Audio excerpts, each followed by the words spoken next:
Muy buenos días, hermanos. Para mí es un gusto y un placer poder saludarles en esta mañana. Quisiera saludarlos diciéndoles gracia y paz a todos ustedes de Dios nuestro Padre y del Señor Jesucristo, para usar el saludo que usaba Pablo cada vez que se dirigía a las iglesias. En esta oportunidad estamos hablando acerca de la gracia de Dios y quisiera compartir con ustedes una pequeña meditación acerca de la gracia de Dios. Cuando hablamos de la gracia de Dios, casi a todos nosotros se nos viene a la memoria el pasaje de Efesios capítulo 2, versículo 8, que dice: por gracia sois salvos por medio de la fe, y esto no de vosotros, pues es don de Dios. Siempre está en nuestra mente presente que nosotros hemos sido salvos por gracia y no por las obras de la ley. Pablo se encargó de aclarar esto a los Gálatas y a los romanos, y en sus epístolas explicar claramente que la gracia de Dios sobreabundó ahí donde abundó el pecado, y que la ley de Dios lo más que podía hacer es marcarnos y mostrarnos nuestro pecado y nuestra falta delante de Dios, porque ninguno de nosotros podemos decir que hemos vivido sin mancha delante de Dios. Pero más allá de comprender estas ideas teológicas acerca de la gracia de Dios, que son muy importantes, a veces nosotros confundimos la gracia de Dios en el sentido que pensamos que es un atributo de Dios, una forma como Dios se comporta con nosotros a partir del Nuevo Testamento y a partir de la resurrección de Cristo. Decimos, Dios se comporta con gracia con su iglesia, mas no así con Israel. Y a veces nos equivocamos porque los atributos de Dios son eternos, y esta actitud con la que Dios se comporta hacia su creación ha sido una característica del Señor desde los siglos, desde el principio de los siglos. Cuando el pecado entró al Edén, Dios pudo haber destruido la humanidad, pero actuó con gracia, con misericordia y con gracia. Le dio a Adán y a Eva una oportunidad que no merecían, probablemente. Pero Dios, más allá de eso, también actuó con gracia con muchos personajes. Hay muchas historias de gracia en las Escrituras y en el Antiguo Testamento. Una de las que me llama mucho la atención es la historia de Rahab, la mujer pecadora, la mujer del mundo, que vivía cerca de los muros de la ciudad de Jericó, cuando el pueblo de Israel va a entrar a Jericó y es inminente, y todos los pobladores de Jericó estaban claros de que estaban convencidos de que ellos iban a ser derrotados por este poderoso Dios que venía acompañando al pueblo de Israel. Ella tiene su momento de fe y confía en Dios para su redención y protege a los espías. Y como resultado, la gracia de Dios se le ofrece a Rahab, esta mujer que había actuado toda su vida mal y que no era merecedora de nada bueno. Recibe el regalo que no merecía de Dios, un regalo de redención, de rescate. Ella es rescatada, ella es protegida, y más allá de ser protegida, termina siendo la madre de Boaz, otro personaje que aparece en la Biblia y que tiene que ver con una historia de gracia y de redención. Boaz aparece después en el libro de Ruth. Ruth es una historia de la gracia de Dios, cómo Dios actúa con misericordia y con gracia hacia Ruth y hacia su suegra Noemí. Noemí, una mujer israelita con su esposo, salen de Israel en busca de pan a otras tierras, a Moab, una tierra con la que no debían tener comunión los israelitas. Pero ellos se van. Es más, los hijos de Noemí se casan con mujeres moabitas. Y finalmente, la historia de ellos se agrava cuando mueren los hijos de Noemí y su esposo, y ella queda viuda y sola y desamparada, y en esa situación regresa a Israel desamparada, pero recibe la gracia de Dios a través de una nuera que no la abandona. Dice: no, yo me iré contigo, a donde quiera que tú vayas yo iré, y a donde quiera que tú estuvieres estaré. Tu Dios será mi Dios y tu pueblo será mi pueblo, le dice a Ruth. Noemí ya no merecía nada, quizás podríamos decir, humanamente hablando, pero Dios actúa con gracia, con misericordia y con gracia hacia ella, y le da aquello que no merecía, ese favor inmerecido. Ruth regresa a Israel con ella y recibe también la bendición de la redención a través de Boaz, que fue hijo de Rahab, un hombre de posesiones, de hacienda, y que era pariente de Noemí, por lo tanto podía redimir la desgracia de esta mujer viuda a través de su nuera, Ruth. Se casa con Ruth y la rescata, la redime. Una historia hermosa que sería largo relatarla completa, pero solamente la recuerdo para mostrar cómo en el Antiguo Testamento Dios estuvo actuando con gracia, con su infinita gracia, con varios personajes que están en el Antiguo Testamento.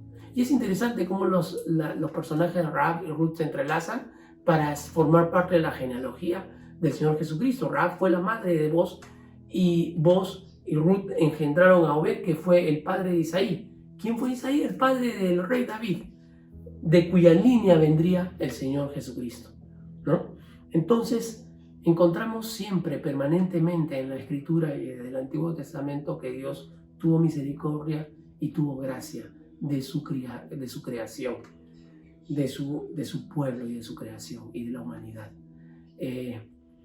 Un pastor una vez decía que explicaba la misericordia y la gracia a través de estos dos conceptos. Decía, la misericordia es ese castigo que nosotros merecíamos, pero que no recibimos. Es decir, la misericordia es que somos librados del castigo que sí merecíamos. Pero la gracia va más allá de la misericordia, porque nos otorga un favor que no merecíamos. ¿Se dan cuenta? La misericordia es que nos quitan el castigo que merecíamos, pero la gracia es que nos dan el regalo que no merecíamos. Y eso pues grafica la gracia de Dios. Ahora que les relataba la historia de Ruth y de Rahab, recordaba otra historia que no está en las Escrituras, escrita por un escritor francés muy famoso, Victor Hugo, en el siglo XIX, 1882. Él escribió Los Miserables, que es una novela, su obra maestra quizás, pero que es una historia de gracia.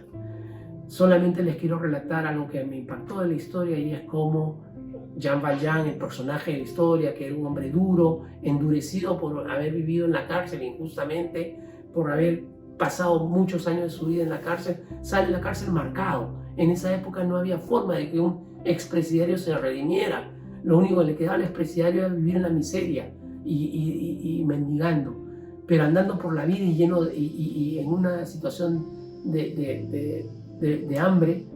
Una noche llega y se encuentra con un cura, el obispo de Bienvenu Mirel, y este cura lo recibe con bondad, y no solamente le da de comer, le da abrigo y le da un hospedaje. Este hombre endurecido y envilecido por tantos años de vivir con hombres malos en la cárcel, ve la oportunidad esa noche de robarse toda la platería y todos los utensilios de plata que tenía este cura que le había alimentado, y actúa con esa bajeza, muerde la mano de aquel que actuó con bondad con él, y se escapa muy temprano en la mañana. Cuando el cura se despierta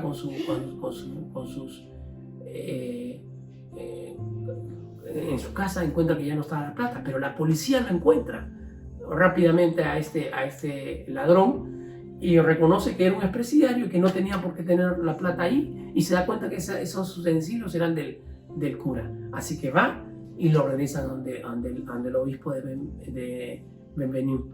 Y ese obispo, en vez de actuar como merecía Jean Valjean, actúa con misericordia y le muestra la gracia de Dios, diciéndole: mira, no, este hombre ha hablado con verdad, esa plata es suya, yo se la regalé. Es más, te fuiste tan rápido que no te llevaste este candelabro de plata, también es tuyo, llévatelo. Y la policía no tuvo más que retirarse, y ya solos el obispo le dice: mira, aprovecha esta oportunidad que te da la vida y actúa con bien, cambia tu forma de ser. Y Jean Valjean es cambiado, su vida es tocada por este acto de amor, y completamente cambia su forma de ser. Traigo a colación esta historia porque muchas veces no nos damos cuenta que el acto de gracia de Dios por el cual nos salva también nos equipa para una vida diferente. Como Jean Valjean, el acto de amor del obispo lo cambió, así también el acto de gracia de Dios por el cual nos salva nos equipa para una vida mejor. Siempre leemos en Efesios 2, 8 y 9 diciendo: porque por gracia sois salvos por medio de la fe, y esto no de vosotros, pues es don de Dios, no por obras para que nadie se gloríe.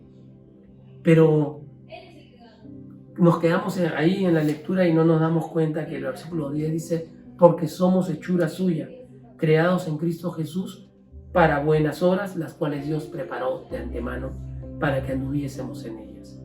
Hermanos, les animo a pensar que fuimos salvos por gracia, por la gracia de Dios. Pero al salvarnos Dios, en su gracia, nos dio más que nuestra salvación. Nos equipó, nos preparó buenas obras para que anduviésemos en ellas. Es decir, nos labró un futuro mejor. Nos labró un futuro mejor aquí y nos labró un futuro mejor en la eternidad. Dios no solo nos salva para la eternidad, sino que nos da y nos equipa y nos otorga buenas obras para que anduviésemos en ellas. Les animo, pues, hermanos, a no solamente reconocer que hemos sido salvos por gracia, sino a vivir bajo la gracia de Dios, que significa andar constantemente en esas buenas obras que Dios preparó de antemano para que anduviésemos en ellas, haciendo y actuando con la misma misericordia, la misma gracia con la que Dios actuó para con nosotros, con la que Dios nos mostró a nosotros. Así que en esta oportunidad pensemos que este tiempo difícil que nos toca vivir nos ayuda a reflexionar en muchas cosas, pero entre ellas en que la gracia de Dios no nos desampara, está con nosotros y nos protege. Y estamos al amparo de su infinita gracia, que es ese favor que no merecemos. Bendiciones, hermanos, y buenos días.